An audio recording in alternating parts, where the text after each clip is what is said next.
বছর। কয় বছর? 950 বছর। এরপরে আল্লাহর কাছে হাত তুলেন, আল্লাহ এদের আন্ডা বাচ্চা একটাও রাখেন না, সব মেরে ফেলেন। এতটা কষ্ট দিয়েছেন নূহ আলাইহিস সালামকে। কারণ জিজ্ঞেস করতে চাইলেন আল্লাহ, কারণ জানতে চাইলেন কেন আন্ডা বাচ্চা রাখা যাবে না।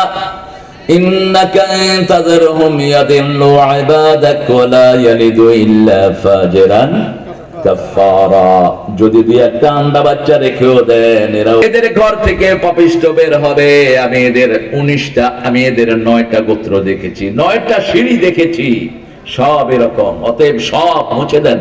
মাত্র 80 জন, কোন বর্ণনায় 85 জন ছিলেন ওনার সাথে মুমিন। কয়জন? 85 জন। আরেক নবীর সাথে তিনি একা, আর কেউ নাই, তিনি আর তিনার বিবি। বলেন কোন নবী? হায় হায়,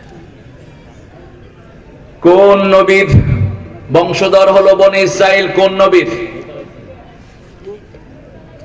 2 নবী থেকে সমস্ত নবী দুনিয়ায় এসেছেন। আদম আলাইহিস সালামের পরে 2 নবী থেকে আলাইহিস সালামের ঘরে বনি ইসরাইলের যত নবী সব এসেছে ওই ঘরে। এইজন্য আমরা যখন নামাজের দুরূদটা পড়ি, সব নবীদের উপরে দুরূদ চলে যায়। ওয়ালা আলে ইব্রাহিম, ইব্রাহিমের যত গোষ্ঠী আছে, এইজন্য ওই দুরূদটা পড়বেন। ওটা হলো সব নবীদের দুরূদ। 1,24,000 নবীর উপর একসাথে দুরূদ চলে যায়। রাসূল সাল্লাল্লাহু আলাইহি ওয়াসাল্লাম বলছেন, যখন কেউ কোন নবীকে সালাম দেয় অথবা দুরূদ দেয়, আল্লাহ তার মধ্যে রূহ ফিরিয়ে দেন, জীবিত মানুষের মতো তিনি উত্তর দিয়ে দেন। আপনার সালাম কবুল হতে পারে, নাও হতে পারে, কিন্তু নবী যদি সালাম দেন সেটা কি হবে? কবুল। তোমার রব সুবহান রাব্বিকা রাব্বিল ইজ্জাতি, সব ইজ্জতের মালিক কে? ইজ্জত মানুষের কাছে চাইবেন না, বেইজ্জতি হবে। ইন্নামাল ইজ্জাতু লিল্লাহি ওয়া লিরাসূলিহি ওয়া লিল মুমিনিন ওয়ালাকিন্নাল মুনাফিকিনা লা ইয়ালামুন। সূরা মুনাফিক। আল্লাহ বলছেন ইজ্জত হলো আল্লাহ, রাসূলের আর মুমিনদের। সুবহানাল্লাহ। কিন্তু মুনাফিকরা এটা বুঝে না। they haven't got that tendency to understand it. আল্লাহর কথা বুঝতে হলে মাথায় কিছু ভিলু থাকতে হবে, তাদের মধ্যে নাই। ইজ্জত চাইবো কার কাছে? সবচেয়ে বড় ইজ্জত পেতে হলে সবচেয়ে ছোট হতে হবে। তাহলে সবচেয়ে বড় ইজ্জত দিবেন কে? এখানে সাইয়েদনা ইউসুফ আলাইহিস সালাম, বনি ইসরাইলের তিনি প্রথম নবী। কি নবী? প্রথম নবী। আর বনি ইসরাইলের শেষ নবী কে? এই খোলাপান, এই আমার খুব আদরের, ছোটবেলা থেকে আমি, আজকে প্রোগ্রাম ছিল না আমার, আমি আসছি ময়মনসিংহ থেকে, কালকে ময়মনশাহী থেকে।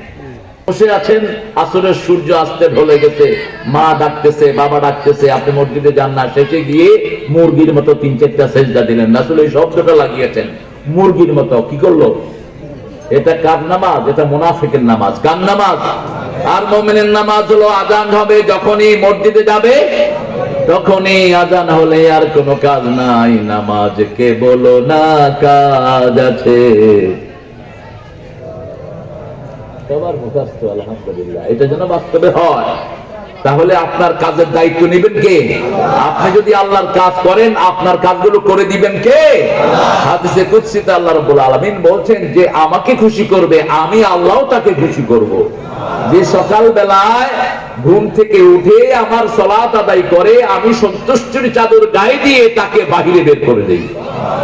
তার সব কাজগুলোর দায়িত্ব কে নেন?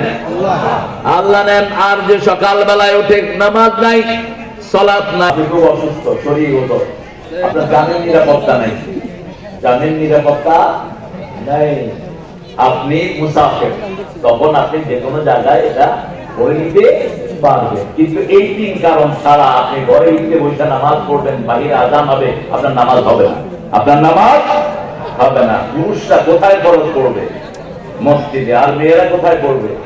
আর কোন মেয়ে যদি জামাতে আসতে চায়, তাকে নিষেধ করা যাবে না। মায়েশা থেকে বুখারীর হাদিস, মায়েশা বলছেন আমরা ফজরের নামাজে প্রায় যেতাম, অন্ধকারে যেতাম, অন্ধকারেই ফিরে আসতাম, আমাদের অবয়ব বোঝা যেত না।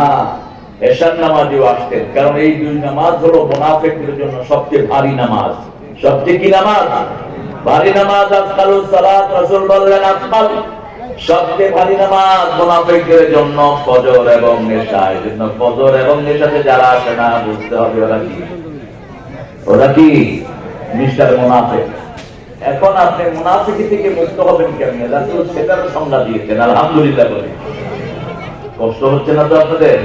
কই ومن أظلم ممن منع مساجد الله أن يذكر فيها اسمه وسعى في خرابها।